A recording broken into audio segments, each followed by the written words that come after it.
तिमिरान्धस्य ज्ञानाञ्जनशलाकया चक्षुरुन्मिलितं येन तस्मै श्रीगुरुवे नमः।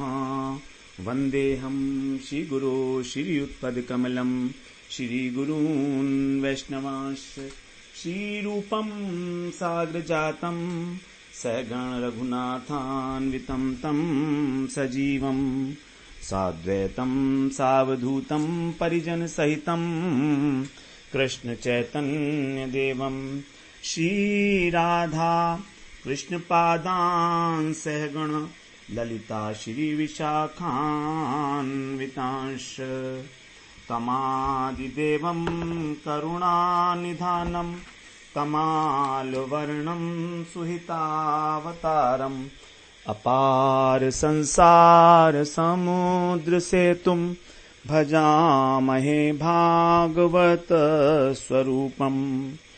हे देव हे दैत्य हे भुवनैक बंधो हे कृष्ण हे चपल हे करुणैक सिंधो हे नाथ हे रमण हे नयनाभिराम हा हा कदानुभवितासि पदं दृशोर्मे। श्री कृष्ण चैतन्य प्रभो नित्यानंदा श्री अद्वैत गदाधर शिवसदि गौरभक्त वृंद। हरे कृष्ण कृष्ण कृष्ण हरे हरे हरे राम राम राम हरे हरे। हरे कृष्णा। सर्वप्रथम मैं अपने गुरुपाद पद ओम विष्णुपाद अष्टोत्तर शत श्री श्रीमद् भक्ति वेदांत माधव गोस्वामी महाराज के चरण कमलों में अनंत कोटि दंडवत प्रणाम ज्ञापन करता हूं। हम लोग श्रीमद् भागवत पुराण का तृतीय स्कंध श्रवण कर रहे हैं, जिसमें हमारा तीसरा प्रकरण जो तामसिक सृष्टि प्रकरण है। इससे पहले हम लोग श्रवण किए सात्विक सृष्टि राजसिक सृष्टि प्रकरण।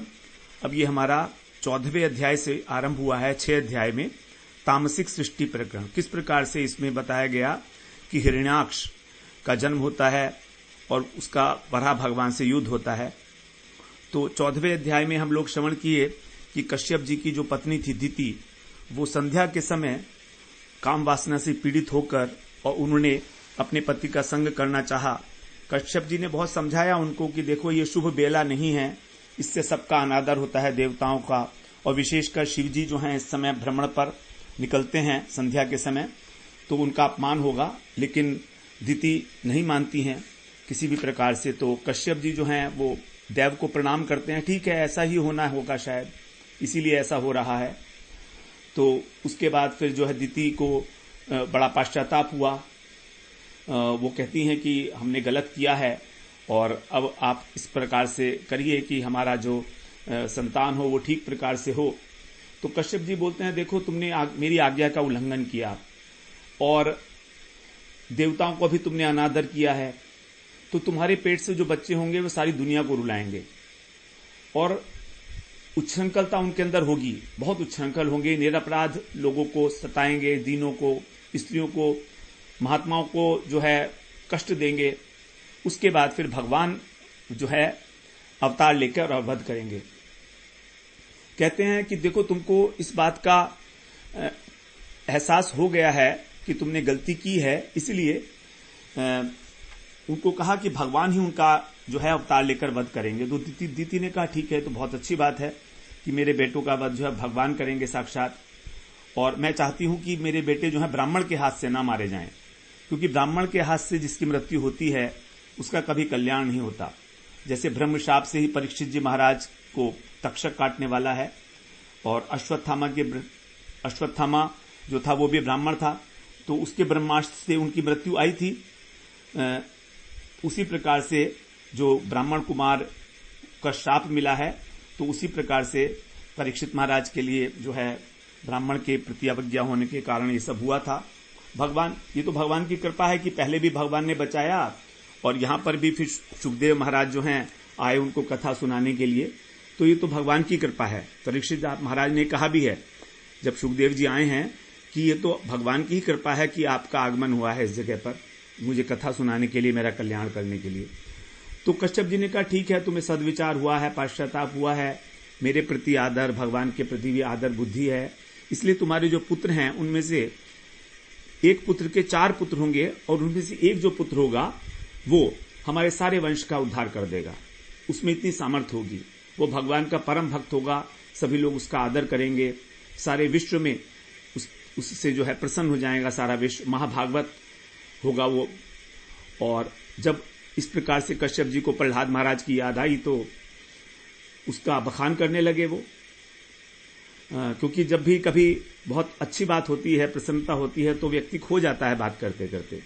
उसी प्रकार से प्रहलाद जी का ही गुणानुवाद जो है कर रहे हैं और कहते हैं कि प्रहलाद जी किसी भी वस्तु के लिए संसार में लालायित नहीं होंगे, हर समय उनके स्वभाव में शील रहेगा। उनका जो शील है वो उनकी शील चरित्र, वो उनके चरित्र की विशेषता होगी एक। और मन क्रम वचन से बिल्कुल सभी गुणों के खजाने होंगे, वो दूसरों की उन्नति संपत्ति देखकर खुश होंगे, उनका कोई शत्रु नहीं होगा। इस प्रकार से जब दीति ने सुना कश्यप जी के मुख से, बड़ी आनंदित हुई, बोले ठीक है, हमारा पौत्र इतना अच्छा भक्त होगा भगवान का। तो इसके बाद जो दीति है महामना हो गई, अर्थात उदार हो गई, उनका मन जो है प्रसन्न हो गया। तो इस प्रकार से 14वां अध्याय हम लोग श्रवण किए। अब 15वें अध्याय में यहां बताएंगे कि किस प्रकार वैकुंठ में जय विजय को सनकादि का श्राप मिलता है, और वही जय विजय ही जो है हिरण्यकशिपु और हिरण्याक्ष के रूप में धराधाम पर आते हैं। तो अब आगे कह रहे हैं मैत्रेय उवाच, 15वां अध्याय। प्राजापत्यम तु तत्तेजः परतेजो हनम दितिः दधार वर्षाणि शतम शंकमाना सुरार्दनात्। सुर का मतलब होता है देवता, देवताओं के द्वारा अर्दनात्, अर्दनात् माने सताना किसी को, सुरा अर्दनात्। तो देवताओं द्वारा जो सताया जाएगा ऐसी शंकमाना, शंकित होती हुई उनके तेज को हनम, हनम, हनम माने नष्ट करने वाले उस प्रजापति के, कौन, कश्यप जी के वीर्य को, तेजम माने वीर्य, प्रजापति जी का वीर्य है, दिति ने 100 वर्षों तक दधार मतलब अपने पेट में धारण किया। तो ये उनको शंका हो रही है कि मेरे जो पुत्र हैं दैत्य हैं और इनको जो है असुर लोग जो है देवता लोग सताएंगे। तो इस प्रकार की शंका अपने पुत्र के विषय में कर रही है वो। यद्यपि कश्यप जी ने कहा कि इसका वध स्वयं भगवान करेंगे, लेकिन भगवान तो तभी करेंगे जब वो देवता उसको परेशान करेंगे, मतलब वो देवताओं को परेशान करेगा और देवता उसके अगेंस्ट हो जाएंगे। तो इस प्रकार से उसको आशंका थी कि देवता लोग जो है मेरे पुत्र को कष्ट पहुंचाएंगे। अब आगे कह रहे हैं दूसरे श्लोक में, लोके तेन हता लोके लोकपाला हतौ जसः न्यवेदयन विश्वसृजे ध्वांत व्यतिकरम दिशाम। तेन माने उस गर्भ के, आलोक मतलब प्रकाश से, और लोके हत सारे जो लोक में जितने भी ग्रह नक्षत्र इत्यादि थे वो सब सूर्य इत्यादि वो फीके पड़ गए। हत माने उसके सामने जो है उनके मंद हो गए, उतना तेज था उसमें उस गर्भ के अंदर। और लोकपाला जो इंद्र इत्यादि लोकपाल थे वो सभी हत ओजस है, उनकी भी कांति जो है, ओज जो है वो हत हो गया, मतलब नष्ट हो गया। दिशाओं में क्या हुआ, अंधेरा छा गया, ध्वांत माने अंधेरा हो गया। व्यतिकरम और अव्यवस्था हो गई, जो ब्रह्मा जी की प्रकृति थी, जो सृष्टि थी उसके अंदर इस प्रकार से बड़ी अवस्था हो गई, क्योंकि अंधकार में किसी को कुछ सूझ नहीं रहा था, तो डिसऑर्डर क्रिएट हो गया सोसाइटी में। तब विश्व सृजे न्यवेदयन, तब जो है सभी देवता जो हैं वहां पर गए ब्रह्मा जी के पास और उनसे निवेदन किया कि सृष्टि की इस समय बड़ी बुरी हालत है, आप इसका कोई उपाय कीजिए। देवा उचुहु तम एतत् विभो वेत्थ संविघ्ना यद्वयम् भृशम् नहि अव्यक्तम् भगवतः कालेना स्पृष्ट वर्तमनः।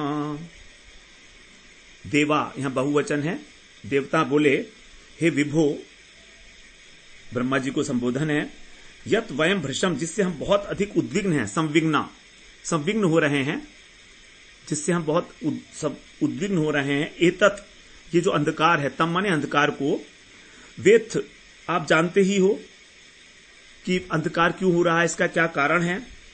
क्योंकि आप जो है कालेन भगवत है, काल के द्वारा जो आपकी गति है, वर्तमान का मतलब होता है गति, मार्ग। तो आपका जो मार्ग है, आपकी जो गति है वो अस्पृष्ट, वो काल जो है आपकी गति को स्पर्श नहीं कर सकता। मतलब आप सारी बात जानते हो कि अंधकार क्यों हो गया है और हम बड़े भयभीत हैं, इसलिए आगे कहते हैं चौथे श्लोक में, देव देव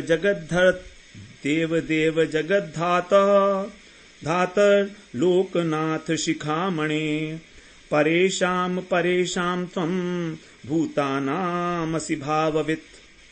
हे देव देव अर्थात देवताओं के भी देव, आप कौन हो? जगत करता हो, जगत धाता हो,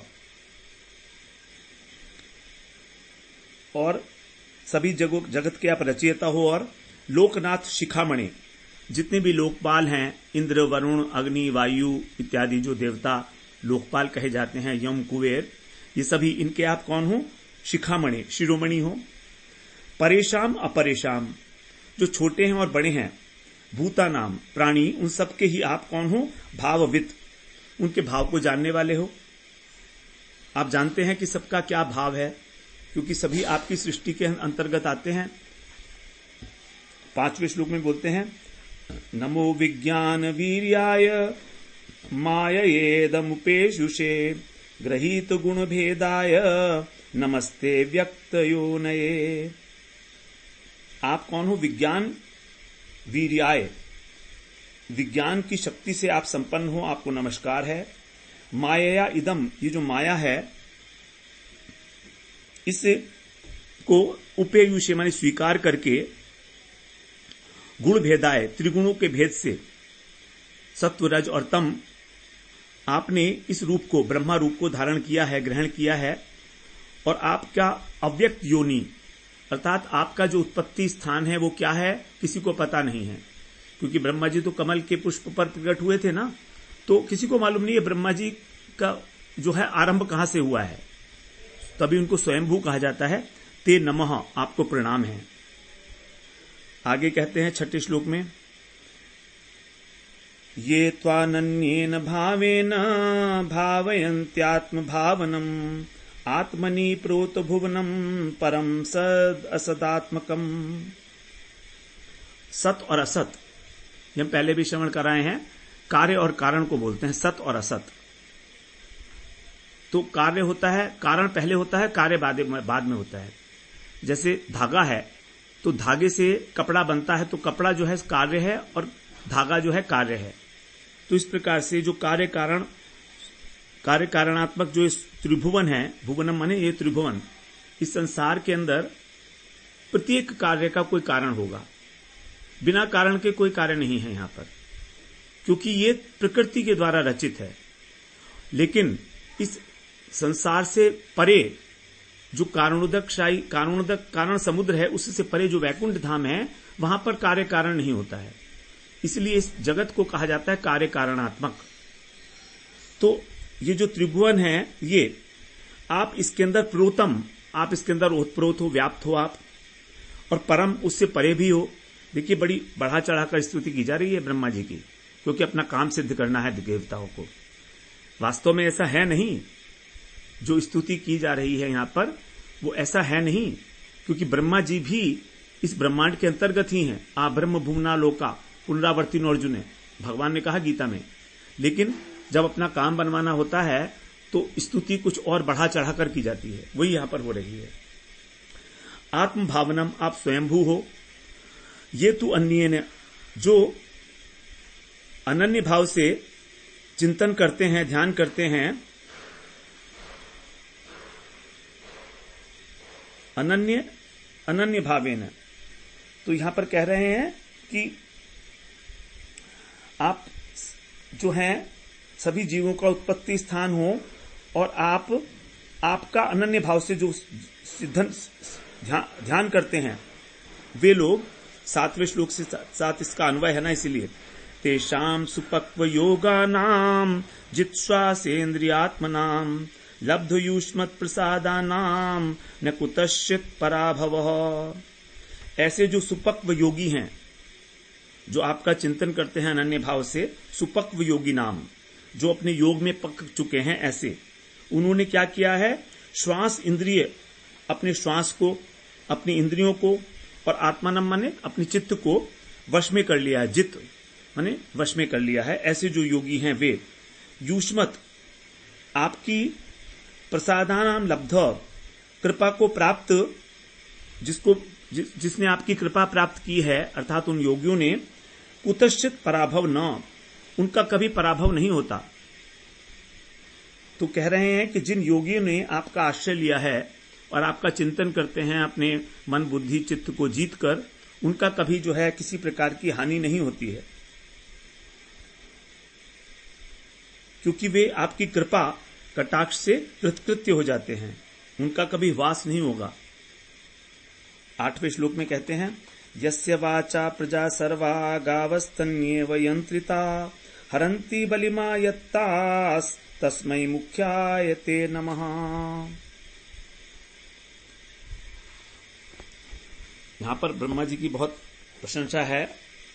कह रहे हैं, यस्य वाचा प्रजा सर्वा, जिनकी जो वेद रूप वाणी है, वाचा माने वेद रूप, ब्रह्मा जी के मुख से वेद प्रकट हुए, तो जिनकी वेद रूप वाणी से सर्वा प्रजा मतलब सारी प्रजा जो है, और आयत्ता माने जकड़ी हुई है, बंधी हुई है।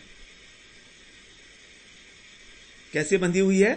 तंती, तंती होती है जो बैल के नाक में जो है रस्सी डाली जाती है, उसको बोलते हैं तंती।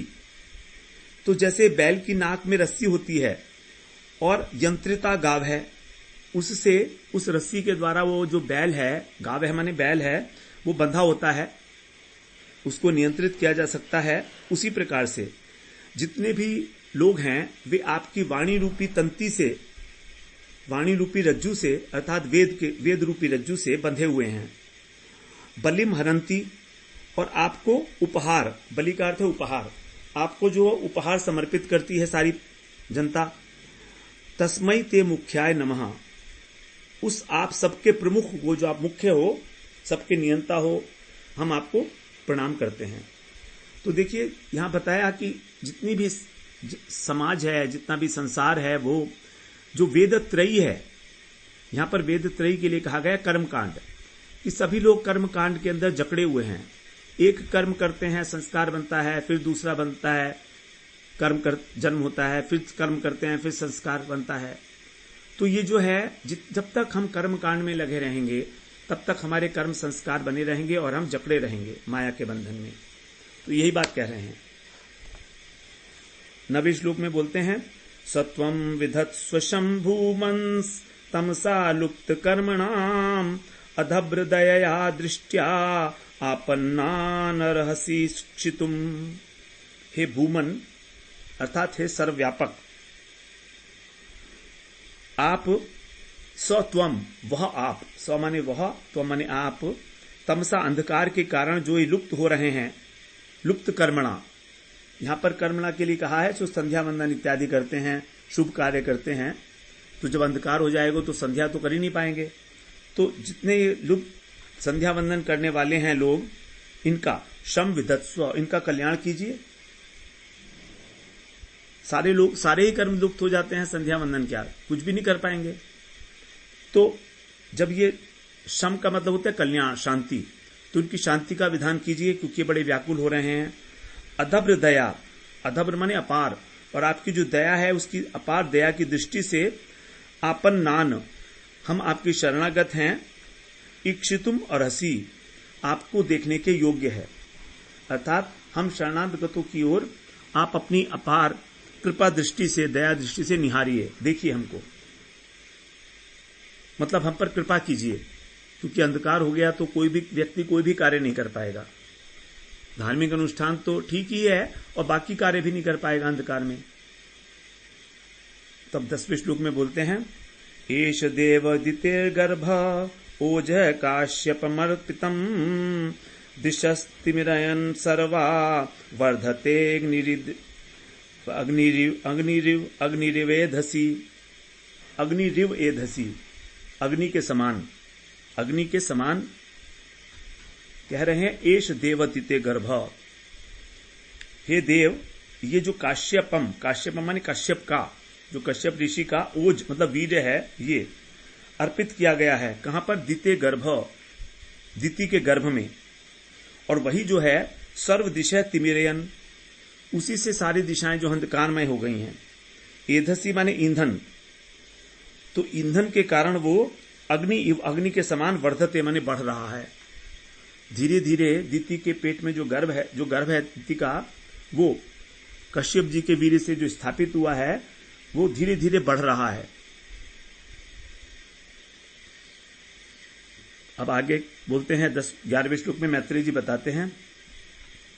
मैत्रेय उवाच सप्रहस्य महाबाहो भगवान शब्द गोचरः प्रत्याशष्टात्म भूर्देवान प्रीणन रुचिरया गिरा। हे महाबाहो, अर्थात विदुर जी को कह रहे हैं, हे विदुर जी, स शब्द गोचर, जो वेद से जाने वाले हैं। शब्द का मतलब है यहां पर वेद, क्योंकि वेद शब्द ब्रह्म है ना। गोचर का मतलब है गो माने इंद्रियां, चर माने चरण करना, तो अर्थात जो इंद्रियों में ग्रहण करने योग्य हैं, ऐसे किसके द्वारा? वेदों के द्वारा, शब्द के द्वारा।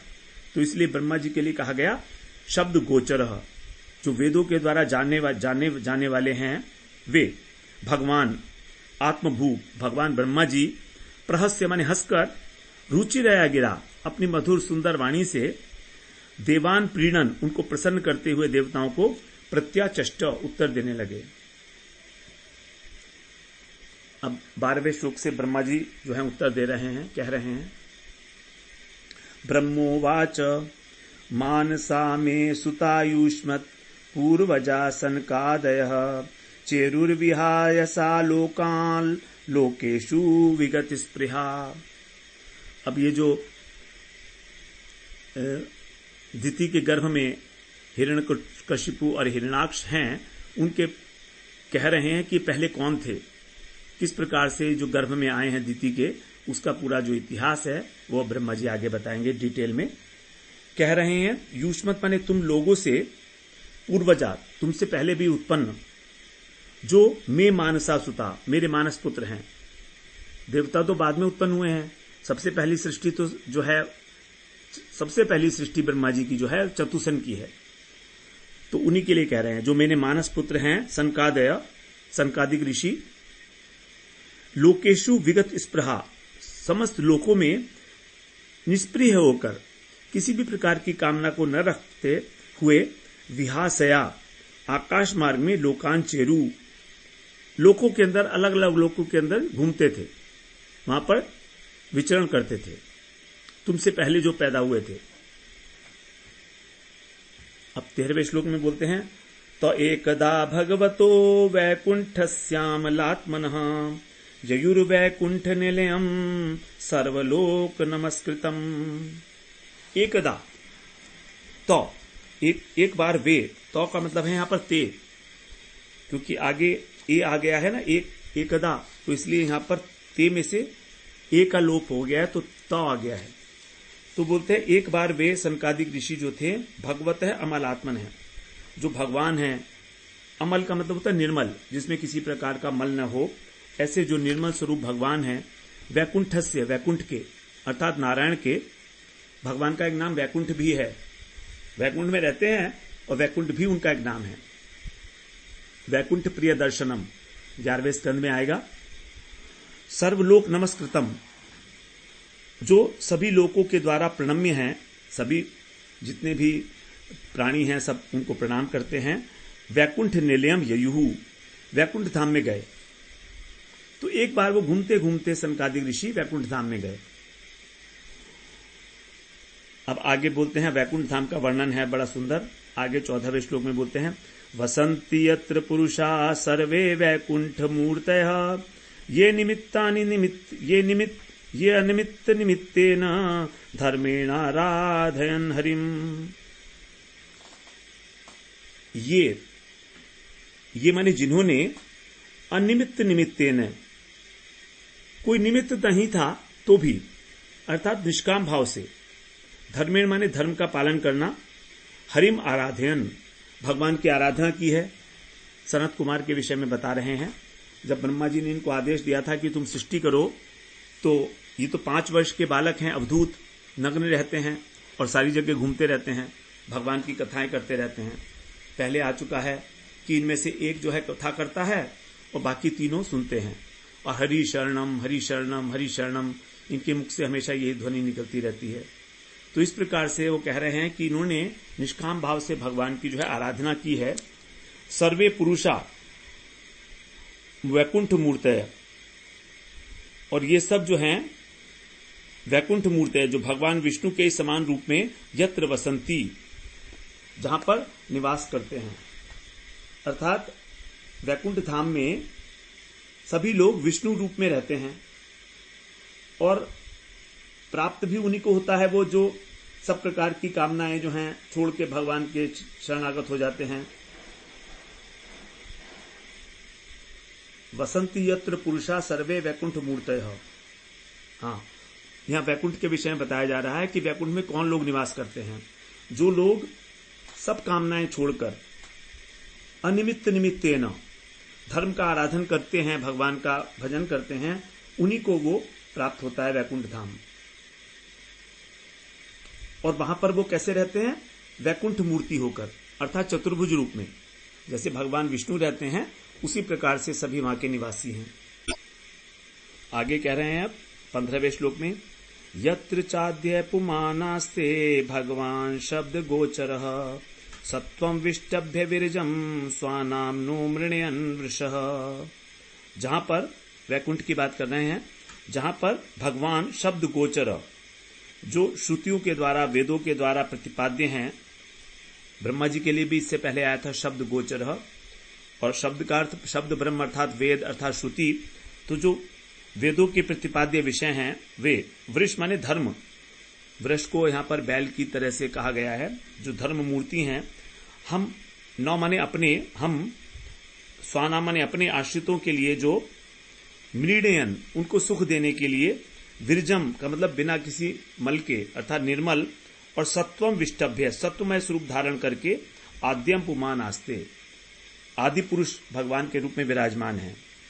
15वें श्लोक में बोल रहे हैं कि वहां पर वेदों के जो प्रतिपाद्य विषय हैं, धर्म मूर्ति नारायण, ये अपने भक्तों को सुख देने के लिए, तो वहां पर जो उनके पार्षद हैं उन सबको शुद्ध सत्वमय स्वरूप धारण करके और नित्य विराजमान रहते हैं।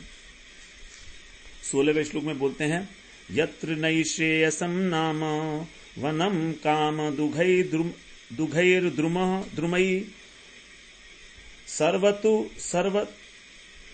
सर्वर्तु शिरिभिर्विभ्राजत कैवल्यमिव मूर्तिमत।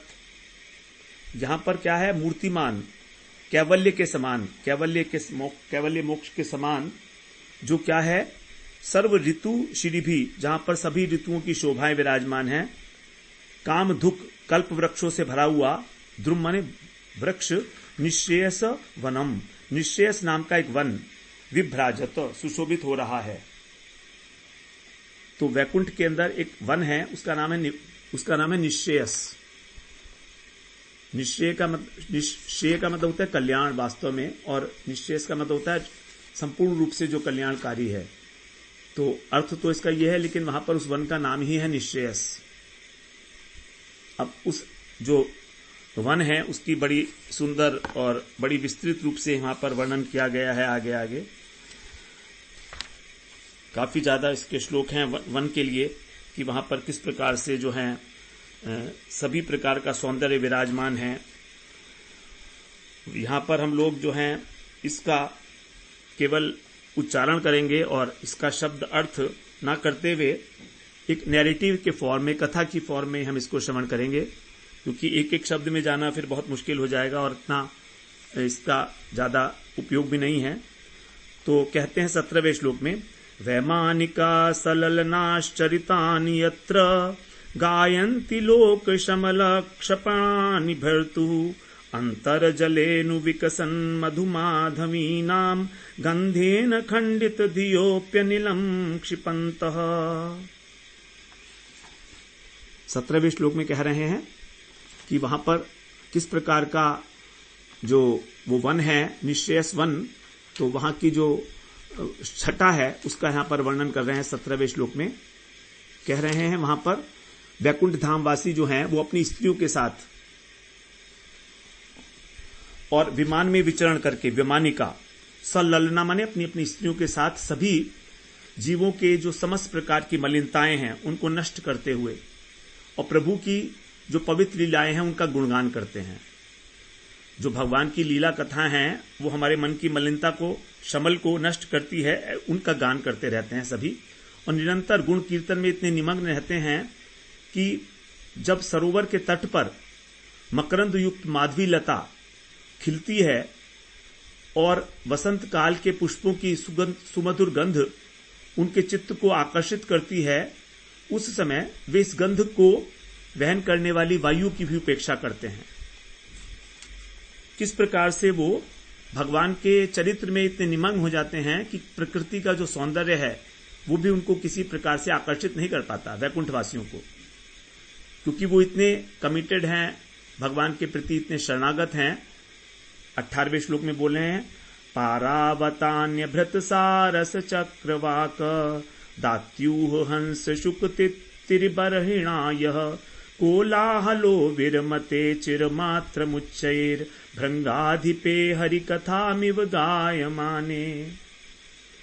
जिस समय भगवान की वनमाला का अधिकारी कोई भ्रमर जब भगवान के पार्षदों द्वारा जो हरि कथा गाई जाती है ऊंचे स्वर से, तो वो भी गुंजार करता है भ्रमर जो है, और वो भी भगवान की कथाओं का गान करता है। ऐसा लगता है उस समय वहां पर जो अनेक पक्षी हैं, वहां का कबूतर, कोयल, सारस, चकवा, पपीहा, हंस, तोता, तीतर, मोर, ये सभी अपना कोलाहल बंद कर देते हैं, मानो वे भगवान की कथा के श्रवण के आनंद में बेसुध हो गए हों। ये वैकुंठ का वर्णन है कि वहां पर जो है भंवरा भी जो है गुंजार करता है, वो भी हरि कथा है और सभी पक्षी उसको सुनते हैं। मंदार कुंद कुरबोत पल चंपकार्ण पुन्नाग नाग बकुलांबुज पारिजाता गंधेर चिते तुलसिका भरणेन तस्या यस्मिन् सपः सुमनसो बहुमानयन्ति। तुलसी जो है भगवान का, नारायण का आभूषण है, तो वैकुंठ धाम में जो तुलसी रूप भूषण है उससे जब नारायण भूषित होते हैं तो वो इस सुगंध का बहुत अधिक आदर करते हैं भगवान नारायण। और ये देखकर जो और बहुत सारे वहां पर वृक्ष हैं और फूल हैं, वो सब तुलसी महारानी को सबसे अधिक सौभाग्यशाली मानते हैं, क्योंकि नारायण भगवान जो है उसकी वनमाला, जो तुलसी की माला है, वो अपने गले में धारण करते हैं। इसलिए तो वहां पर जो मंदार वृक्ष हैं, पारिजात, कुंद, कुर्बक, और रात्रि में विकसित होने वाले जो कमल हैं, चंपक, अर्ण, पुन्नाग, नागकेसर, बकुल, जिसको मौलश्री कहते हैं, और दिन में विकसित होने वाले जो कमल हैं, ये सब, इनमें भी सुगंध है। लेकिन ये सभी जब तुलसी का इस प्रकार का देखते हैं कि भगवान उसको बहुत प्रेम करते हैं, तो तुलसी की तपस्या को बहुत अधिक मानते हैं, बहुमानयंती। 20वें श्लोक में बोलते हैं तत्संकुलम हरिपदानति मात्र दृष्टये वैदूर्य मारकत हेम मयिर विमानई ये शाम रहत कटि तटा स्मित शोभिमुख्य कृष्णात्म नाम नरज आद धुरोत्स्मयाद्यई। जो वैकुंठ धाम है वहां पर भगवान हरि के जो युगल चरण हैं, उनमें जो भजन के जो भक्तों के द्वारा ही, भक्तों को ही मिलता है भगवान के चरण, लेकिन वो ज्ञान और कर्म के द्वारा नहीं मिलता है किसी भी प्रकार से भगवान के चरणारविंद। तो वो जो धाम है वैकुंठ धाम, वो वैदूर्य और मरकत मणि से जटित जो विमान है, स्वर्णमय विमान, उनसे परिपूर्ण है, अर्थात अनेक विमान है वहां पर। और जिन भक्तों की आत्मा भगवान को अर्पित है, अर्थात जो भजन के आनंद में निमग्न रहते हैं, संसार की कामनाओं से रहित हैं, वहां पर उनके चित्त में, इस जो भक्त हैं उनके चित्त में जो बड़े नितंबों वाली और मुस्कान से युक्त मुखमंडल वाली जो ललनाएं हैं, जो स्त्रियां हैं, वे परिहास के द्वारा भी किंचित मात्र भी उनके मन में काम विकार उत्पन्न नहीं कर पाती। तो भक्तों की यहां पर विशेषता बताई है कि वहां पर ऐसे भक्त हैं कि वो किसी भी प्रकार स्त्रियों के द्वारा उनकी मुस्कान से, उनके हास परिहास से काम विकार ग्रस्त नहीं होते। तो ऐसे भक्तों के द्वारा जो है वैकुंठ व्याप्त है। तो भगवान के सभी भक्त इस प्रकार के होते हैं। देखिए, श्रीरूपिणी क्वणयति चरणारविंदम लीलांबुजेन हरिसद्मनि मुक्त दोषा संलक्ष्यते स्फटकुंड्य उपेत हेम्नी सम्मार्जति वयदनुग्रहणेन्ययत्नः। परम सौंदर्यशालिनी जो लक्ष्मी जी हैं, जिनकी कृपा के लिए देवगण भी यत्न करते रहते हैं, ब्रह्मा इत्यादि, वे भी भगवान के भवन में, वैकुंठ में अपना चंचलता रूपी दोष त्याग देती हैं। चंचलता नहीं रहती उनके अंदर। और जब वे अपने चरण कमलों में जो उनके नूपुर हैं उसको झंकार करती हैं और अपना लीला कमल जो हाथ में उनके घुमाती हैं, उस समय वहां की जो कनक भवन की दीवारें हैं, सोने का भवन है, उसमें जो दीवारें हैं उन दीवारों में स्फटिक मणि लगी हुई है, तो उनमें उनका प्रतिबिंब दिखाई देता है और वो ऐसा लगता है मानो वो बुहार रही हूं। जब कमल उनका हिलता है तो कमल से ऐसा लगता है जब बुहारी कर रही हूं। 22वें श्लोक में बोलते हैं, वापी शुवे द्रुम तटास्व मलामृताप्सु प्रेष्यान्विता निजवने तुलसी भीरीशम अभ्यर्चति स्वलक मुन्न समीक्ष वक्त्र मुच्छेषितम भवत्येत्यमतांग यच्छ्री। इस प्रकार से वर्णन कर रहे हैं सुखदेव जी कि जैसे साक्षात ये चीजें देख रहे हैं वैकुंठ धाम में। तो कह रहे हैं कि हे प्यारे देवताओं, ब्रह्मा जी कर रहे हैं वास्तव में तो वर्णन, ये उनको बता रहे हैं ना ये देवताओं को। तो ब्रह्मा जी कह रहे हैं, प्यारे देवताओं, जिस समय दासियों को लेकर और वे तुलसी दल से भगवान का पूजन करती हैं लक्ष्मियां अपने क्रीड़ा वन में, तब वहां के जो सरोवर हैं जिनमें निर्मल जल भरा हुआ है और वहां उनके घाट जो है मूंगे के बने हुए हैं, उनकी जो सुंदर अलकावली है और उन्नत नासिका है, तो उसको देखती हैं उस सरोवर में प्रतिबिंब के रूप में। और अपना मुखारविंद देख के जो लक्ष्मियां हैं वो ऐसा समझती हैं कि ये हमारा मुख जो है भगवान के द्वारा चुंबित है, तो अपने को बड़ा सौभाग्यशाली मानती हैं। तो लक्ष्मी जी भी वहां पर जो है अपने को कितना बड़ा सौभाग्यशाली मान रही हैं वैकुंठ धाम में। भक्तों की महिमा बताई, उसके बाद फिर लक्ष्मी जी का वर्णन कर किया। आगे 23वें श्लोक में कहते हैं, यन्न ब्रजन्त्यघभिदो रचनानुवादात् शृण्वन्त्येन्य विषया कुकथा मतिघ्नि यस्या यास्तु श्रुता हत भगैर्निभिरात् सारास् तांस तान क्षिपन्ति अशरणेषु तमसु हन्तः। जो लोग भगवान की लीलाओं कथाओं को छोड़कर, जो लोग भगवान की कथाओं को नहीं सुनते हैं, वे और कैसी कथाएं सुनते हैं? जो संसार की कथाएं हैं, काम संबंधी, अर्थ धर्म अर्थ काम संबंधी कथाएं हैं, उनको छोड़कर,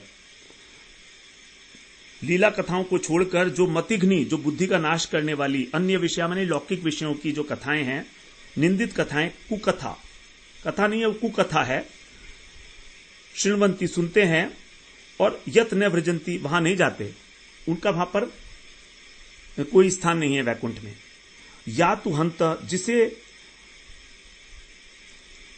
हत भागई, जो अभागे हैं, ऐसे मनुष्य जो हैं वे आत्मसारा, जिसमें कोई सार नहीं है, ऐसी बातों को श्रुता माने सुनकर, तान तान उन अशरणेषु, जहां पर किसी प्रकार का कोई आश्रय नहीं है, ऐसे तमसु क्षिपंती, नरकों में डाल दिया जाता है उनको। तो ये जो अभागे लोग हैं, जब इस प्रकार की संसार की कथाओं को सुनते हैं, तब उनका जो पुण्य है वो सब नष्ट हो जाता है और उनको आश्रयहीन जो घोर नरक है उसमें डाल दिया जाता है। वैकुंठ लोक में नहीं जा सकते वो। तो 23वें श्लोक पे हम लोग आज यहाँ पर विश्राम लेते हैं। अगले सत्र में फिर 24वें श्लोक में प्रवेश करेंगे। वांछा कल्पतरुभ्यश्च कृपा सिन्धुभ्यैव च पतितानां पावनेभ्यो वैष्णवेभ्यो नमो नमः।